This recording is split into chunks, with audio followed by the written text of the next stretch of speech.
Hello and welcome to That's a Wrap. I'm Phil. I'm Jeff. And of course, today we're going to be talking about Mandalorian season 3, episode 7. Of course, it's going to be spoilers.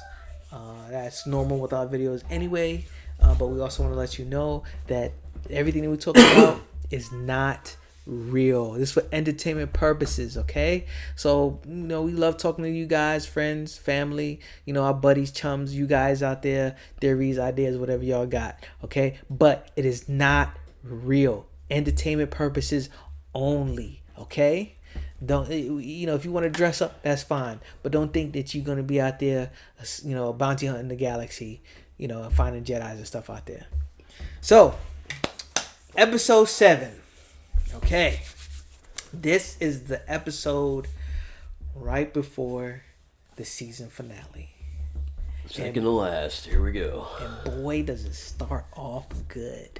Okay, so the beginning of this episode is called, the title of the episode is called The Spies. Okay, and of course it starts off in the underbelly of Coruscant, right? Does it start off like that?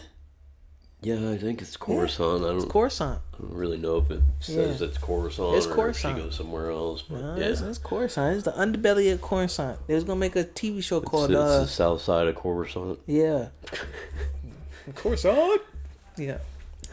that was my Jedi, my Star Wars gang signs. So I threw that up. Throw in the C's. Yeah. C's, Coruscant.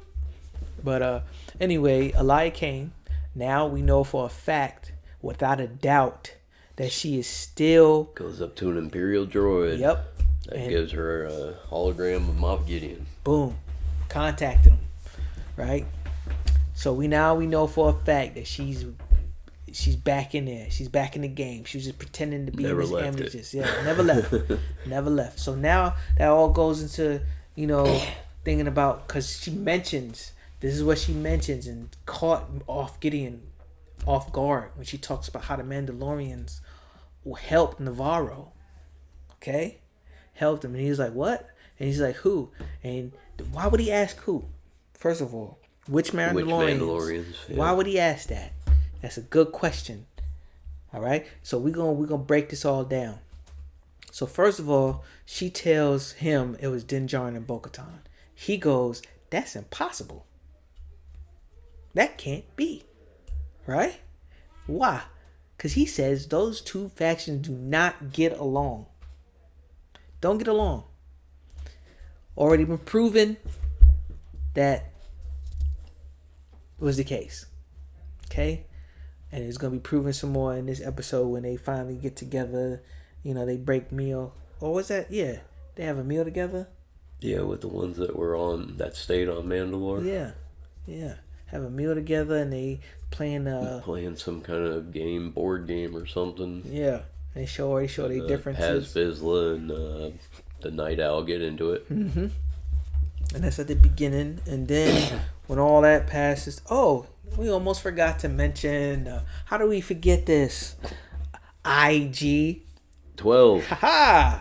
And who's IG-12? That's Grogu's new vehicle. So he can get around. He's just Krang from the Ninja Turtles. Be more efficient in walking.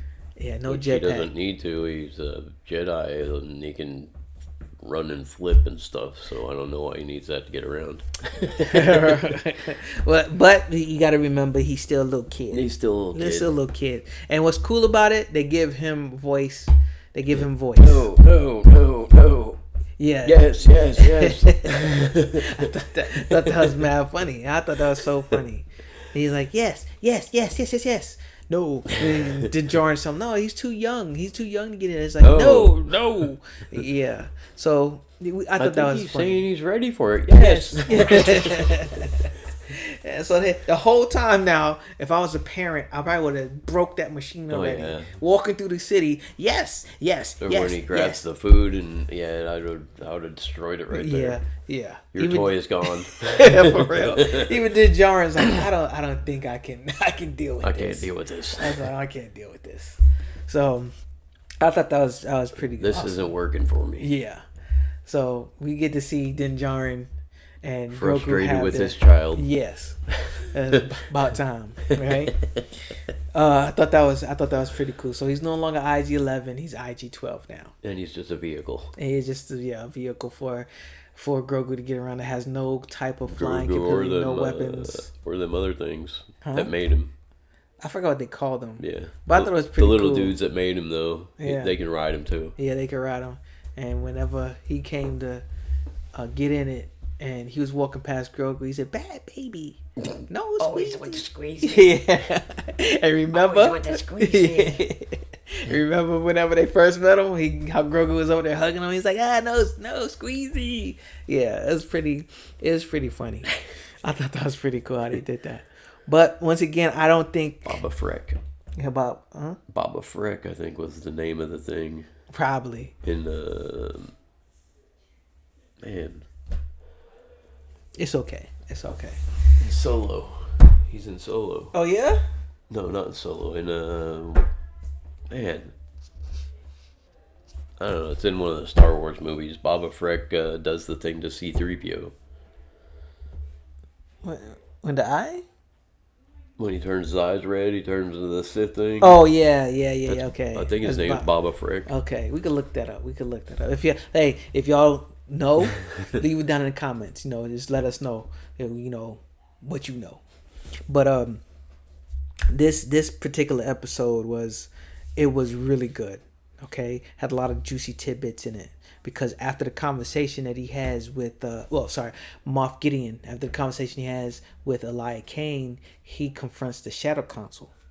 Okay, now this is a group. Of course, now we know that the Empire is not as Still scattered. alive. Yeah, and they're not disorganized and they're not scattered as you expect. They actually have different admirals for different sectors of the universe. Yep.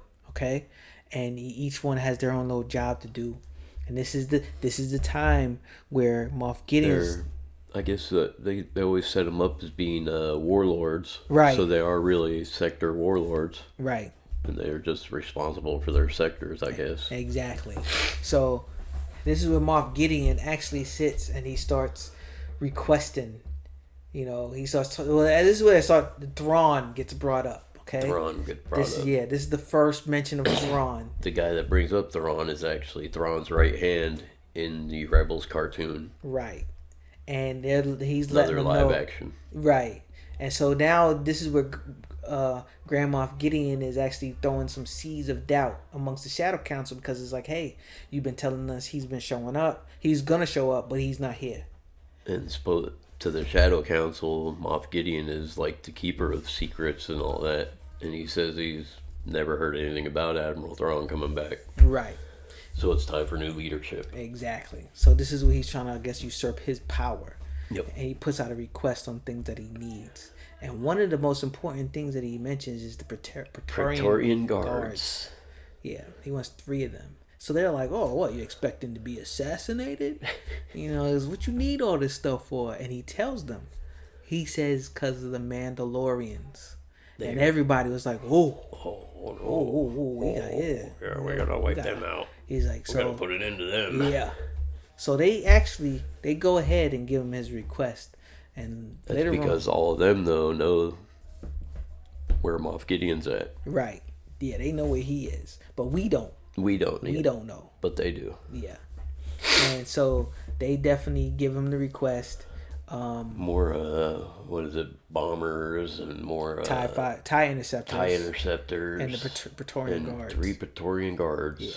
Same things that were guarding Snoke. That Rey and Kylo killed. So these guys are no joke. Okay, these guys are like the protectors of Emperor Palpatine. They were his guards, and they are trained. Okay, these guys are not trained like Jedi, basically. Yeah, supposedly better. They're supposed to be better than them, right? But they're not Force users. No. They're just trained like in martial arts and with different weapons and stuff. Yes. And so when he requests these particular units, Okay, then that's when the real story begins on like what the heck is going on. All right, but when he mentioned the Mandalorians and how he's gonna get rid of them once and for all, then that makes sense. But the weird thing about it is like how is he gonna? Where is this dude? How did he get away? And how in the world? Where is he? Right? So in this particular episode, we find out the answers to those questions. So first of all, find the Mandalorians that stayed on Mandalore. They have like a land sailing vessel. right? But before we get there, we gotta mention that Bo-Katan and Djarin and the new Mandalorians that joined up, the whole fleet. Whole fleet. Yeah, this is when the armorer tells him it's time to take Mandalore, because it was on Navarro, right? And she says it's time for us. Bo-Katan says to take Mandalore. No, it was the armorer. Armorer says it's time to take Mandalore. Okay. Right, and then they go to the fleet and everything, go to Mandalorian. But then she mentions, she has to remind them like, hey, look, because of the bombing, the electromagnetic field of the planet doesn't allow senses to see down in there, and once you get into the atmosphere, you can't use senses or anything. So no one knows you're there, no one knows you're coming, you don't know what's going on. If you need help, you can't call for help. All right, till you get back out of the atmosphere. And this is the first time that these Mandalorians see what Mandalore looks like after the destruction. Yeah, the ones from Concordia that don't take their helmets off. Yeah. That's the first time they see Mandalore. Yeah, this is their first time seeing Mandalore. Yeah. The Night Owls have already seen man. They know what it looked like before the destruction. And so when they see it, they was like, oh man, I didn't know it was this bad. So that's kind of touching the episode there too. They finally get home and they see that, they hear stories about it, and when they finally see it, now they're like, it hits home for them as well.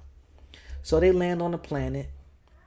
Then they meet up with, as you mentioned, some new Mandalorians, right? Night Owls. Yep. I guess they were allegiance to Bo-Katan before this whole thing. Well, they're the ones who survived. Yeah, they're the ones that survived the bombing. And they stayed there. Yeah. And pretty much scraped together whatever life they had, because the ones that was with them, some of them weren't well. They did have some Mandalorians that were sick and weren't well. So they've been living a rough life on this planet for years. This is years they've been like that. And then they finally find out the truth on what really happened, on why they were attacked. All right, Bo-Katan tells them, and so with all that happening, what happens after that? The giant monster comes out the mountain and destroys the land sailboat. I thought that was. I was like, when I saw it, I was like, oh no. I thought it was the Mythosaur. I was like, oh, it's the Mythosaur. And no, it was just another kaiju. Like an armadillo or something. Yeah. Armadillo with teeth. And I thought it was funny though, because look, all these years they've been sliding across the planet. They ain't come across one of those. Never come across it. And why didn't they stop? They just kept on driving towards it. Yeah. Whenever they saw it in distance coming out, they was like, what is that? Let's keep coming towards the mountain that's moving. Yeah, they didn't even try to turn. They didn't try to avoid it. No evasive maneuvering at all. Nothing. Let's go right at it. Let's just go straight. It's like, maybe it won't see us. I was like, and they had like, and what made it so bad was on this ship they was on, there was already injured, sick Mandalorians. Now they're all dead. No, they took them off already. They did? Yeah. Okay. That's the armor took them in the gauntlet. See, just keep it on your toes, bro. Just keep it on your toes. See. So the attack happened after the armor took the sick back to. Oh, and this is the part where we actually see her backpack. Yes. Yeah. Out of all this episode, I noticed the backpack in that episode, but I'm gonna have to go back and look to see if it's in any other ones. Because I was wondering, I was like, how is she getting down there so fast? All these other dudes got backpacks, but she just like poof there. And they answered it when they showed her backpack. It's so little, and her little fur, whatever, kind of blocks it, you know. Her fur coat's blocking Yeah. it. I'm like, what the heck? This is ridiculous. And come to find out, she got a jetpack the whole time. How does that work anyways with a fur coat when you burn it up? It's Star Wars. Star Wars technology. You know what I'm saying? Just like we mentioned before. It's all Star Wars technology. Maybe they got the Star Trek beamer thing. I mean, it explains a lot of Beam stuff. me up, Scotty. Yeah. You know what I'm saying? I mean, Grogu and his little vehicle getting flown around.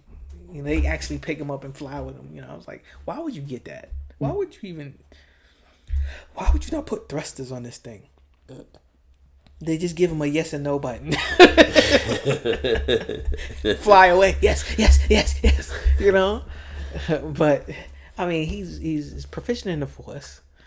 There's a lot. I mean, there's a lot of things that happen that I was like, that shouldn't. I think really being in the IG-12 will hinder his Force ability. That's what I was thinking too. Yeah. But I think they made it to where he could actually walk with everyone else. Yeah. You know what I'm saying? He can walk better, keep Yeah. up better. Keep up. Yeah, that's exactly what he just keep up better. Hopefully, they may make some additions to it.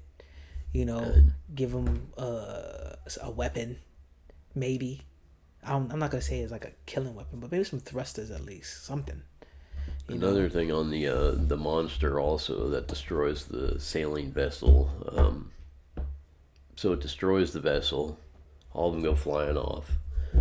They go underneath the little overhang of rock, and where's the monster after that? How come it's still not attacking? That's a good question. It's like, oh, they ran into the cave. I can't do nothing. Can't do nothing else. I just ripped apart this mountain, but I can't do nothing now. Yeah, I smashed their sailboat. Finally, I caught them. All these years, they've been escaping me, and I got them. I got him with my big mallet tail. I mean, they pretty much just drove into him. They drove towards him, not into him. Drove towards him, and he's like, "Yes, now's the time." Boom. That's why some of this stuff. And then they run into this little cave. And then it takes them down on the ground. And like this thing's not even pursuing them anymore. Nope. I think it just gave up after destroying the sailing vessel. Yeah. He has anger issues, and I guess the sailing vessel must have woke him up or he something. He didn't like the sailing vessel. Yeah, he's like, "What's that making all this noise?" You know, and then smashed it. He said, "Okay, I'm good." And then finally they get down into the... Another thing we have a problem with here, I think we agreed on. Yeah. Right when they get in this cave opening, you see boxes, storage containers that look Imperial. And no look questions. Like every other Imperial storage box you ever seen in any Star Wars movie or show. And no one asks any questions. Yeah. Oh, we're in a cave and here's some storage. We're safe from this monster, from the kaiju. Oh, we're safe. And so they continue on in this cave. And I believe this is the part where there's like, oh, they find the forge. They find the forge. They stop and say, "This is what's left of the forge. This was the heart of our civilization." Blah blah blah. Yeah, yada yada yada. And then all of a sudden, all these jetpackers are coming at them. Yeah, and come to find out, everything looks Imperial around them, though. And everything. no one has any objection. I don't remember this. I don't remember this being here. Even the people that lived there before, that should know it looks Imperial. Nothing. And there's lights. The lights The look lights Imperial. in Imperial. If you watch the episode, you can be like, "Oh, that's Imperial." Yeah, looks like the Death Star. Yeah, I was like, "What the heck?" So, are they on Mandalore? You know, are they? Looks like the Death Star or one of the destroyers or something. Yeah. And so they get bamboozled. Okay, the greatest warriors in the universe, get right? Bamboozled by some stormtroopers. In Mandalorian armor and jetpacks. They navigate them through this tunnel. Now, the first time I seen these lights come up and over in a perfect, tunnel, I was like, that looks Imperial. It's like, where are they running to? We're in the Death Star. Then next thing you know, you see, like, you're in the Death Star, and they're still chasing these. Let's go, let's get them, huh? They're still chasing them blindly. Yeah, we're in, like, metal hallways, just like you're in one of their Death Star or one of their big ships or whatever. So it makes you wonder. Just keep on Yeah, chasing. makes you wonder about these Mandalorians. No questioning at all. These great warriors have no map awareness. They have no map awareness. I think they're drugged. You know what I'm saying? And then next thing you know, of course, guess who shows up? They get caught in a trap. Duh. And Grand Moff Gideon shows up. He looks pretty impressive. Yes, in his Mandalorian armor. Now this is pretty interesting because on his helmet he has horns on his helmet. Okay, just like what the Mandalorians. Well, no, that's not what I was gonna say. Oh. But just like the armor. Yeah. The only other one that I've seen with horns. Now she did mention because they asked about Death Watch. Yeah. Okay, and she said that Death Watch doesn't exist anymore. And there's a small faction is broken up. Now, if you remember, they were part of the Mandalorians. That's why they all had horns on their helmets. Darth Maul was the one who actually brought Mandalorian to their knees, pretty much destroying the whole culture. Darth Maul ruled Mandalore for a while. Yeah, and he brought chaos. He killed Bo-Katan's sister. Yep. And put division between the Mandalorians. So these different factions and everything, that's what caused this whole destruction of Mandalorian. And their tale to let you know that they were part of the Mandalorians was horns on the helmet. Of course, that was Darth Maul. He has horns on his head. Yeah, see, I don't think this is going to have anything to do with Maul, though. No. You're right. But they're what'd you say? They're the leftovers. They still believe in his beliefs. Okay, that's what a Death Watch was, or part what they were. They believed in his beliefs. So to show that they were the ones that were against Bo-Katan's sister, wanted to make them a peaceful race. Exactly. And these guys were not for it. So now this where episode the spy comes in. The title comes in. Spies. The spy. We already know about Eli Kane, but it didn't say the spy. It said spies. It says the spies. Exactly. So there's more. So who else could be a spy? We have a theory that is the armorer. That she's a spy. Why? Because one, just obviously she has horns on the helmet, which has meaning. It has meaning. Grand Moff Gideon shows up where he traps these Mandalorians, and he has horns on his helmet, and he wants to be the ruler of Mandalore. In order for him to get it, of course, he has to fight Bo-Katan to get it. But in this whole scenario, he didn't even want to fight her. Yeah, he didn't want to fight her. Turn it over. Yeah, and so Bo-Katan, they get trapped between two blast doors where, of course, Moff Gideon traps them. She pulls out the Darksaber to escape. He captures Din Djarin also. You're right, because he captures Din Djarin. He opens up the gate, kills them all. He flies off, and the stormtroopers, all in Beskar armor, are fighting, and Paz Vizsla is the one that's holding them off until the other ones escape. Unfortunately, he doesn't want to leave. He wants everybody to go. So he closed the door again. And it's just him fighting all these stormtroopers. Sad moment. We're going to spoil it for you, of course. But here's the real question, okay?